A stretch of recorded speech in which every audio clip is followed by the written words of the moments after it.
Hello friends, कसे आहात सगळे? तर चला आज आपण बघूया ओल्या हरभऱ्याच्या पानांची भाजी. तर त्यासाठी मी तूर डाळ आणि कण्या भिजत घातलेल्या आहेत. त्यानंतर भाजीला थोडं चिरून घेतलेलं आहे आणि त्याच्यासाठी कांदा चिरला. त्यानंतर मी कच्चे शेंगदाणे घेतले आणि खलबत्त्यात त्याची भरड काढून घेतलेली आहे मोठी मोठी.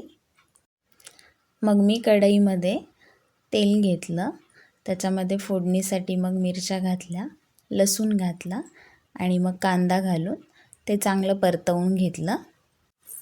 तुम्ही इथं बघू शकता मी लोखंडी कढईचा वापर केलेला आहे.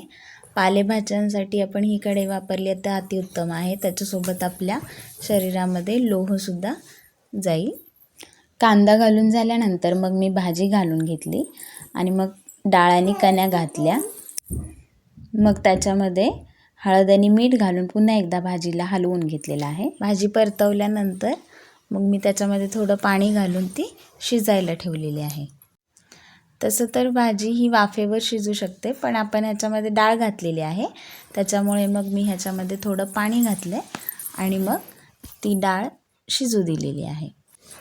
एक 7 ते 8 मिनटानंतर आपली भाजी डाळ शिजून तयार होईल. त्याच्यानंतर मी जो कच्च्या शेंगदाण्याचा कूट बनवला होता तो मी ह्या भाजीमध्ये घातलेला आहे. त्याच्यानंतर या कढईमध्ये जास्त वेळ भाजी आपली न्हावून द्यायची नाही आहे, म्हणून मग मी त्याला दुसऱ्या छोट्या भांड्यात काढून घेतलं आणि वरून त्याला छान असा तडका दिलेला आहे.